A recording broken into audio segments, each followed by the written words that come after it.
com o tema literatura regional, eu fiquei um pouco encabulada, porque eu sou uma pessoa que gosta de ler muito, mas nunca li nada do nosso estado. Muito menos da minha região, minha cidade, que tem grandes poetas, como Mário Quintana. Foi aí que eu fui em busca deste poeta. Outra coisa que eu priorizava nas minhas buscas era que ele fosse uma pessoa viva, que estivesse vivo. Daí me perguntaram por que fosse alguém vivo. Porque eu gostaria de saber como é que era a vida desse homem, como é que era escrever, da onde que vinha toda aquela emoção e as palavras para escrever as poesias. E fazer também uma singela homenagem, já que não é alguém tão conhecido nacionalmente e no Rio Grande do Sul. Foi então que eu conheci seu Valdemar Calvi, um senhor de 91 anos, muito simpático e emocionado por aquilo que faz. Ele nasceu em 1923, no interior do município de Alegrete, mas nunca imaginou que seria escritor. Ninguém da família o influenciou, nem mesmo tem alguém que seja. Ele trabalhou em diversos ramos, foi militar, foi voluntário da Segunda Guerra Mundial, trabalhou na prefeitura, foi vereador, subdelegado e por aí inúmeras vezes. E coisas que ele teve muito orgulho, como ele foi leiteiro, açougueiro, bolicheiro. Ele sempre foi um homem namorador. Sempre foi um homem namorador, como ele mesmo... Oi? Ele sempre foi um homem namorador, como ele mesmo disse, tanto é que teve 3 mulheres. Primeiramente casou com a dona Zeni, com quem teve 2 filhos, o César e a Célis. Logo após casou com a dona Geni e hoje em dia é casada com a dona Neuci, quem muito me ajudou junto com a sua filha neste trabalho. Ele no tradicionalismo sempre teve influência, foi sócio e fundador de 2 entidades dentro da minha cidade, o Centro Farroupilha de Tradições Gaúchas e o CTG Vaqueanos da Fronteira. Este foi feito na garagem da sua casa, que depois, logo após, ele doou sede do CTG, que até hoje em dia é sede do CTG Vaqueanos da Fronteira. Ele sempre foi apaixonado por cavalo, como os senhores podem ver nas fotos, e sempre desfilou em todos os dias 20 de setembro lá na cidade. Até que com os 80 anos, né, o peso da idade veio e problemas nas pernas e nos movimentos, ele teve que deixar o cavalo. Mas no tradicionalismo, até seus 87 anos, quando ele conseguia ainda frequentar reuniões, ele estava presente. Bom, ele nunca, como eu tinha dito já aos senhores, ele nunca imaginava que seria escritor.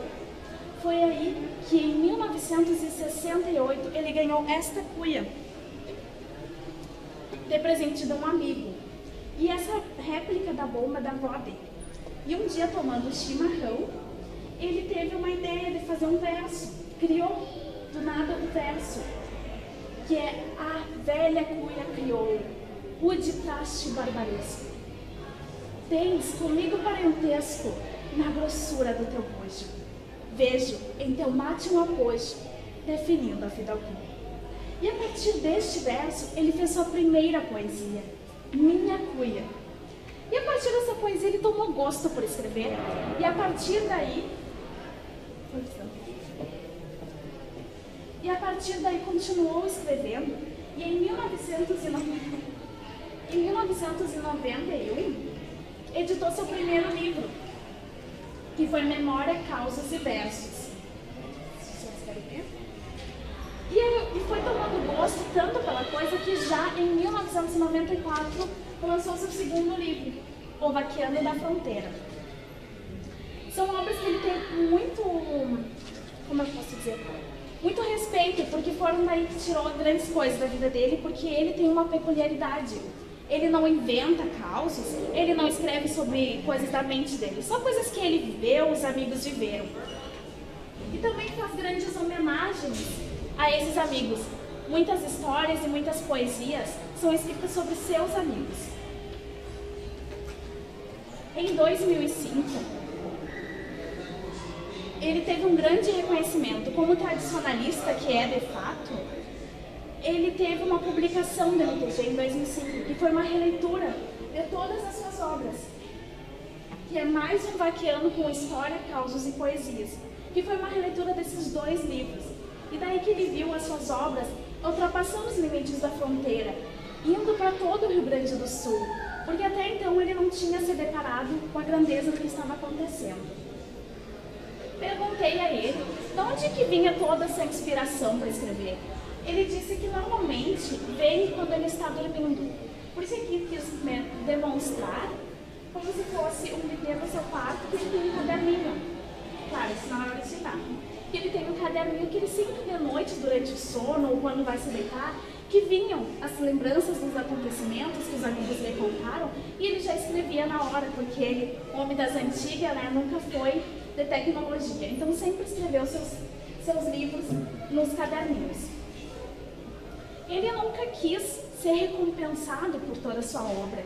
Ele nunca concorreu em concursos nem nada. Só que ele sempre foi muito relembrado e ganhou vários certificados. Como ele ganhou este daqui, em 2007, como caudilho do tradicionalismo, lá da terceira capital farroupilha. E neste mesmo ano, ele ganhou o prêmio do MTG, o prêmio João de Barro, a comenda João de Barro, no 41º aniversário do MTG.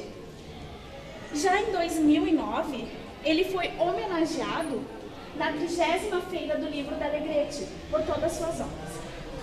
Mas ele viu mesmo assim, ganhar suas obras um cunho nacional, quando em 2008, a TV Futura fez um documentário sobre o seu Valdemar, sobre o programa Volte a Contar.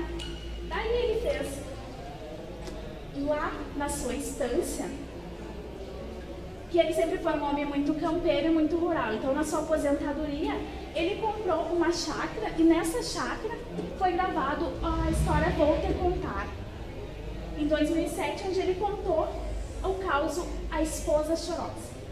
Neste mesmo ano, lá em São Paulo, ele teve uma homenagem no Museu da Língua Portuguesa de São Paulo, com só uma parte só sobre ele e sobre suas obras.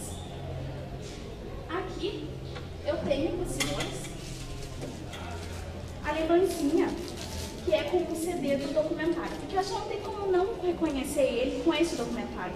Ele fala o jeito que eles escrevem suas obras e ainda conta este caos que foi tão grandioso na vida dele, que viu quando, a partir deste documentário, viu sua obra ganhar cunho nacional. Posso ser muito chocada. Tem alguém para escolher as coisas depois a gente pega. Ou senão a gente pega agora no final, né? Ele tem que pegar primeiro. Isso. Ele, como eu já tinha falado com os senhores, na entrevista, o que me chamou muita atenção é que ele sempre se emocionava ao contar.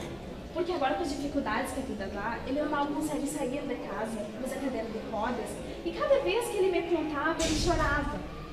E a partir disso que eu me apaixonei cada vez mais por esse senhor, que mesmo com seus 91 anos, não usa óculos, não precisa, e está escrevendo seu último livro, que é Páginas da Minha Vida, que seria um resumo de tudo o que aconteceu na vida dele nesses 91 anos da existência.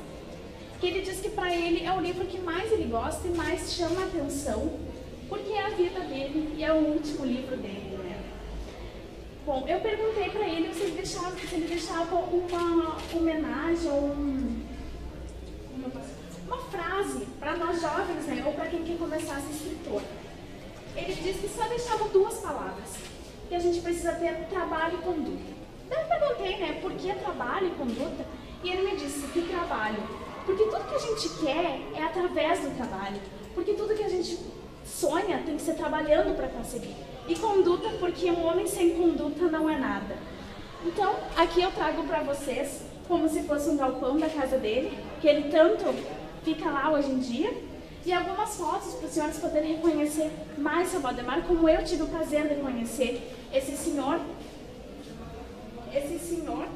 que mesmo não tendo tal reconhecimento, ama o que faz e é apaixonado pela palavra, por escrever, e é só isso que nele identifica, que a gente se emociona, e que para mim foi o que eu me apaixonei por ele, foi esse dom que ele tem da palavra, sem querer a recompensa, o dinheiro ou coisa parecida. Já escreve muito caos, né? O primeiro verso dele foi poesia. Isso, foi poesia. Foi essa da minha cuia. Só que esses causos, como eu já tinha falado, são relatos de coisas que aos amigos dele aconteceu. Que nem a Esposa Chorosa. A sequência dele hoje é causos ou é poesia? Ele escreve os 2. Ele não tem assim um parâmetro. Eu até pedi pra ele se ele me emprestava desse último, mas ele não quis, ele ficou meio assim, daí não. Mas a maior parte da obra dele, independente dessa última obra, são relatos, poesias ou causos autobiográficos ou vinculados ao tradicionalismo? Os dois, porque tem até, ele gosta muito de ler sobre a história do movimento e a história do Rio Grande do Sul. Então tem versos dele que também falam da história de Dom Pedro, dessas partes e coisas que os amigos dele contaram. Esse seria relato pessoal. Quer mais um? Vocês têm alguma pergunta, alguma dúvida? Vocês esclareceram, senhores? Então, essa parte estamos satisfeitos. Muito obrigado. Muito obrigada.